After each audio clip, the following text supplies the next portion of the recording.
You know, I was just thinking about how YouTube needs another video showing the unboxing of a CMP 1911. I would have done this video sooner, but it's been a year since I put my paperwork in, and they finally drew my number. A couple of weeks ago, I got a call, and there were two types available: a field grade for $9.50, a rack grade for $8.50. So I opted for the field grade, hoping I'd get something special. And actually, I'm quite pleased. Yeah, except for the squeaky hinges, I really like this high-end box that CMP includes. So I was very pleased to see the color of the gun, the type of finish that it has on it. I was expecting maybe a gun that was Parkerized, well after World War II, maybe before they were put up for storage. But I see that this one has what looks to be almost an original finish, or if not original, then surely a finish, an early Parkerized finish from the early 40s.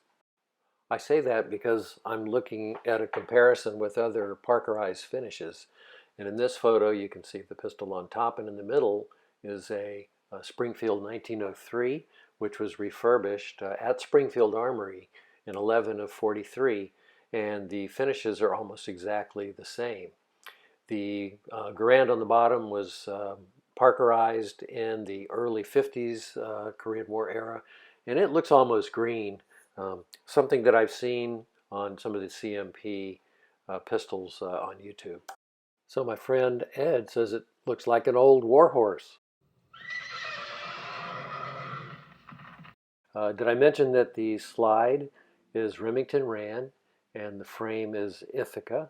The serial number on the frame indicates it was made in 1943, and the slide is a Type 3, which was made from 1943 until the end of production in 1945. Here's a better look at the serial number, and also you can see the Springfield Armory stamp there, indicating that the pistol had gone through the arsenal overhaul.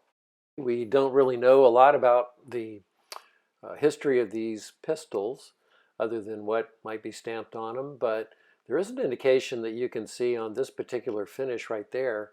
That's where the trigger finger would go, which is worn off the finish, and that's a different kind of degradation than what you see just getting beat up in a box or something. It's pretty much the same story on the other side, where you look at the checkering there on the grip and how it's smoothed over or worn down, where the shooter's thumb would go to grip the pistol or to push the magazine release. The grips on the pistol are made by Keys, which made these for Ithaca and Remington Rand, and they are the second version. You can tell by the ring around the screws to keep from cracking. The first ones did not have that, and they cracked and broke a lot. And these probably were put on there either originally or when the gun went through the arsenal rebuild. So why don't we take this thing apart and see what the internals look like. The first thing we have to do is depress that plug with the plunger in the front, turn the barrel bushing clockwise without letting it spring up into your face or across the room. And then we want to push out the slide stop. You line up the small indentation there with the end of the slide stop, and it comes right out. And then you can slide the slide off of the receiver. Next, pull out the spring guide and the spring thus, and then you need to remove the barrel bushing. You would turn it the other way, counterclockwise, and it pops out. And then the barrel will come right out the front, just like so. So with the slide off now, let's take a look at some of the wear areas inside. I think the most visible one is here in the channels that are cut, the grooves that are cut where the barrel lugs lock into the frame. And really they just look like they're bedded in, not necessarily worn. The finish is gone. These channels, I don't see anywhere in them. Here on these rails you can see where the finish is off, and there's a little bit of steel showing through, but not a whole lot, considering how much I think this gun's been fired. I noticed some interesting attention to detail in the manufacturing. If you take a look at this slide, it's been milled or machined, and the top of the slide has been bead blasted or sandblasted so as to reduce the glare, I would assume, when you're looking down the sights. The sights themselves look to be, the rear one anyway, looks to be boogered up as though it were in a crate with a bunch of other 1911s and got rattled around a little bit. And there you can see a proof mark on top of the slide. There's also a hardened steel plug inserted into the breech face to prevent cracking with the softer material around it. Taking a look at the barrel now, it's actually a Colt barrel. The color is different from the other parts on the gun. It's more of a black finish. You can see it there on these locking lugs. And here you see it says Colt 45 Auto, and it's proof marked. The barrel looks surprisingly good. The rifling is sharp and distinct. Here we go. And there's a little bit of fouling in there, metal fouling from the gilding metal bullets. I think I can get that out. And not sure about the accuracy. I hadn't fired it yet.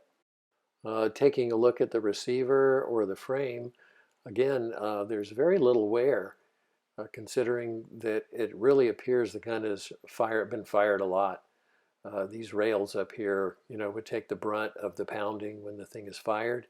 And besides it missing the finish and some shiny areas, it's gosh, quite intact. From the research that I've done, the controls and the switches, thumb safety, hammer, all appear to be Ithaca parts. The hammer is an Ithaca Type 1. You can see that it's checkered. Later on it went to Ridges in 1944. And you can see this contour here. It identifies it as an Ithaca hammer, probably original to the gun. Getting it back together is pretty much the reverse of taking it apart. Put the barrel in first. Make sure that link is facing forward because you're going to have to find the hole later on. There you go.